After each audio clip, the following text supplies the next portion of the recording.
আসসালামু আলাইকুম। আমি জাকির হোসেন। সুপ্রিয় অষ্টম শ্রেণীর শিক্ষার্থীরা, তোমরা কেমন আছো? আশা করি অনেক ভালো আছো এবং আমাদের ক্লাসগুলো নিয়মিত করছো। আজকে আমরা অনুসরণী 4.1 থেকে সূত্রের সাহায্যে গুণফল নির্ণয় করা শিখব। চলো আমরা আজকের ক্লাসে চলে যাই। আমরা স্ক্রিনে চলে যাচ্ছি। এখানে তোমরা দেখতে পাচ্ছ লিখে দেয়া আছে সূত্র প্রয়োগ করে গুণফল নির্ণয় করো। এখানে একটি অঙ্ক দেয়া আছে। আমরা সর্বপ্রথম অঙ্কের রাশিটি খুব ভালোভাবে করে ফেলবো। দেয়া আছে x + 7 * x - 7। আমরা একটা সূত্র শিখেছিলাম। সূত্রটি হচ্ছে a + b * a - b। আমি আবার বলছি a + b * a - b। এটি কিসের সূত্র? এটি হচ্ছে a² - b² এর সূত্র। তাহলে আমরা a যদি x কে ধরি এবং b যদি 7 কে ধরি, তাহলে x² - 7² হয়। এখন আমরা যদি x কে স্কয়ার করি তাহলে হবে x² এবং 7 কে যদি স্কয়ার করি হবে 49, অর্থাৎ 49 হবে।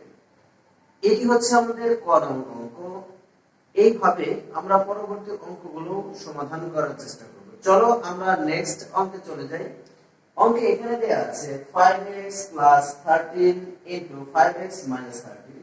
তোমরা একটা জিনিস খেয়াল করে দেখো, পূর্বের যে অঙ্কটি ছিল আর এই অঙ্কটি কিন্তু একই অঙ্ক, শুধুমাত্র সংখ্যাগুলো পরিবর্তন করে দেয়া আছে। এখানে ছিল x, এখানে আছে 5x, এখানে ছিল 7, এখানে আছে 13। এই অঙ্কটি আমরা করে ফেলতে পারি। দেখো একই রকম a + b * a - b, অর্থাৎ a² - b²।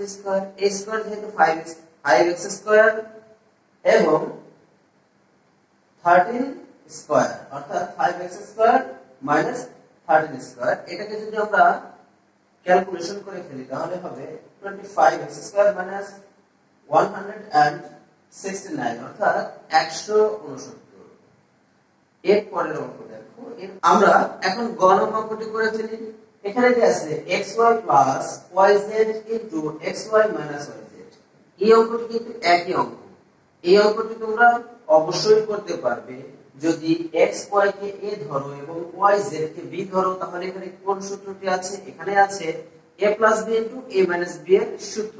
এই অঙ্কটি তোমরা করে ফেলতে পারবে। এরপরে দেখো ax + b ax - b, অর্থাৎ এখানেও একই সূত্র ব্যবহার করা হয়েছে a + b * a - b।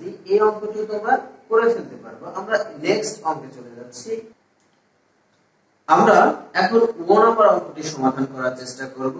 তোমরা একটু খেয়াল করে দেখো a + 3 * a + 4।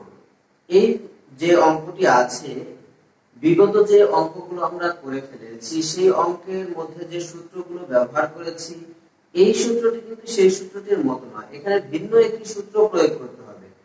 কোন সূত্র প্রয়োগ করতে হবে? আমরা একটা সূত্র শিখেছিলাম x + a * x + b।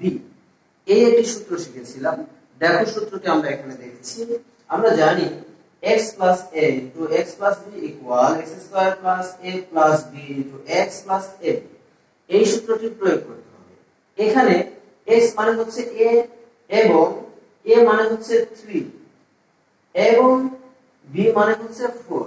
এই অনুকরণে যদি আমরা মানগুলো বসিয়ে ফেলি তাহলে কেমন হবে? তাহলে হবে যেমন দেখো a + 3 * a + 4, এটাকে যদি আমরা x + a * x + b মনে করি, তাহলে এর পরের সূত্রটি কি হবে? সূত্রটি হবে a²।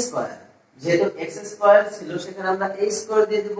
a কে যেহেতু আমরা x মনে করেছি, এরপর এর জায়গায় আমরা 3 বসিয়ে দিলাম, b এর জায়গায় আমরা 4 বসিয়ে দিলাম এবং x এর জায়গায় আমরা a বসিয়ে দিলাম, প্লাস ab মানে হচ্ছে 3 * 4, অর্থাৎ 3 কে যেহেতু আমরা a ধরেছি এবং 4 কে b ধরেছি, তাহলে 3 * 4। এখন এই অংশটা যদি আমরা ক্যালকুলেশন করে ফেলি তাহলে আমাদের অঙ্কের রেজাল্ট চলে আসবে। কেমন?